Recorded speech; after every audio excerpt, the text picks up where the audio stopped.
না। জি মহাজন বলেন। ওই যে কামলাটাকে ডাক দাও। এই এদিকে এদিকে এদিকে। জি মহাজন বলেন।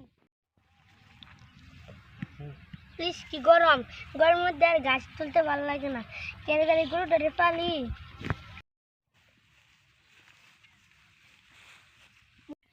না।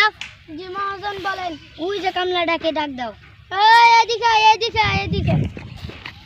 জি মহাজন বলেন। গরু ঘাস কাটা কি হয়েছে? না মহাজন। কেন? এত গরমের মধ্যে কি গরুর ঘাস কাটা যায়? কেন? আপনার মাথায় তো ছাতি আছে, আপনি তো গরমের তাপমাত্রা বুঝেন না। কথাটা তো ঠিকই বলেছ। আচ্ছা চলো আমার সাথে, চলো বাসায় চলো। বাড়ির চাকর বলে তাদেরকে কখনো অবহেলা করো না, কারণ তারাও একজন মানুষ, আল্লাহর সৃষ্টি। কিন্তু ভাই বর্তমান যুগে দেখা যাচ্ছে আমরা বাড়ির চাকরকে বাড়ি থেকে বের করে দিই।